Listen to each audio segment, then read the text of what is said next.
you were diagnosed or someone you know was diagnosed with a terminal illness and you only had a short amount of time left to live, what would you do? Would you accept palliative care, which doesn't necessarily aim to cure you of your illness, but rather make the symptoms more manageable and easier to live with?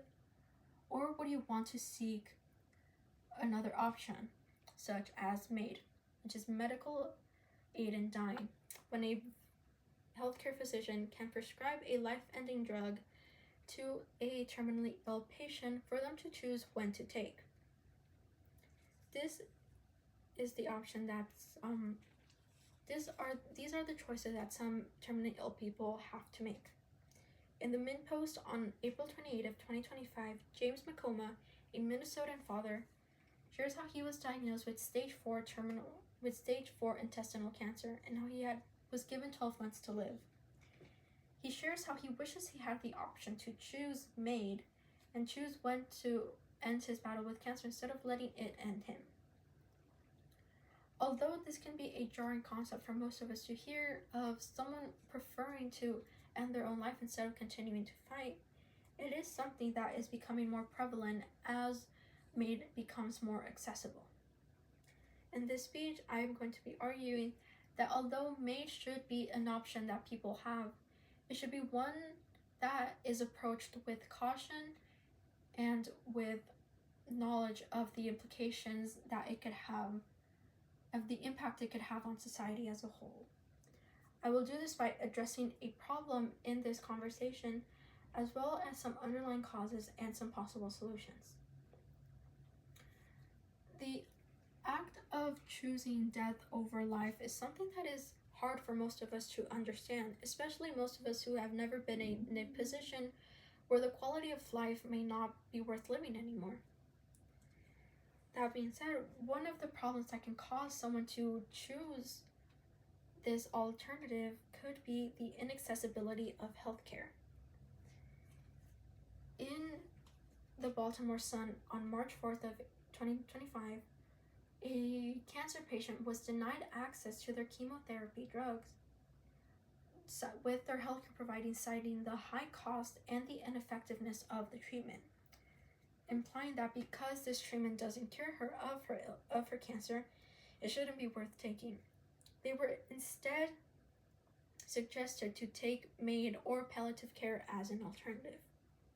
Similarly, the Herald on February 19 of 2025 shares how a Canadian man with a neurodegenerative disease that has left him completely dependent on the care of others was denied funds to access home attending care and was also instead pushed by relatives, friends, and healthcare providers to seek MAID as an alternative.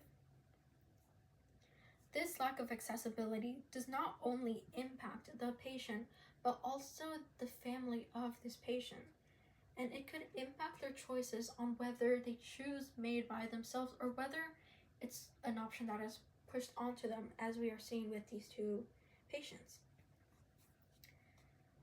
This inaccessibility of healthcare can create stress within the patient and their family, and this can lead outside influences to impact their decision on MAID. For example, the Chicago Tribune on October 11th of 2025 warns how patients in a weakened mental and physical state due to their illness are more susceptible to persuasion by relatives or healthcare providers into choosing MAID instead of it being an action that they take on their own. Similarly, the Observer on April 7th of 2021 shares how family members often try and persuade relatives to take MAID as an alternative, especially if they feel they can gain something from the relative choosing that, such as financial gain or maybe even easing the burden. And this idea of easing the burden by choosing MAID is something that the patients themselves can also feel. With the inaccessibility of healthcare and the financial burdens that it can bring upon their relatives, they can think of the idea of taking MAID as almost an act of duty instead of an act brought on by free will and their own desires to actually choose that option. It can make them feel like they have to take maid in order to spare their relatives and healthcare providers from the struggle of caring for them and providing that care. In order to try and combat this or provide some solutions that may even try to appease both sides of people who are against maid or those who are for maid, we can try to take things more a bit of on a personal level, such as having these discussions with one another as to if maid can be beneficial or a viable option for us. And on a larger scale, the Sunday Telegram on January 21st of 2024 shares how there can be an increase in demand to lessen the restrictions on accessing maid. And to combat this, they recommend adding safeguards such as residency requirements, so only residents of a state can access that state's maid care, as well as approval by multiple doctors to ensure that they get a variety of opinions from multiple professionals in the field.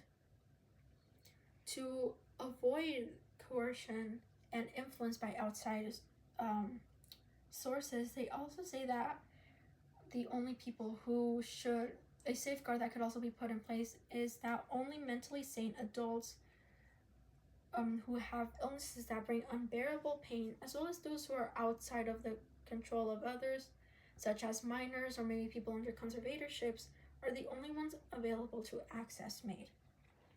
On a more individual scale, we can also talk about maybe even the benefits that maid could bring. The Star on September 7th, 2025 shares how there has been a successful heart transplant after a maid death.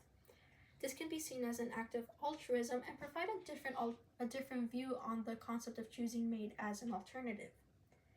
However, they also warn on the difficulties that not only informing a patient of the option of taking maid can have, but also of informing them that they could potentially be organ donors of this. This could also impact their decision to take maid as an active duty. However, it is important for them to know their options. Maid is a complex and challenging topic, but we must be able to talk about it.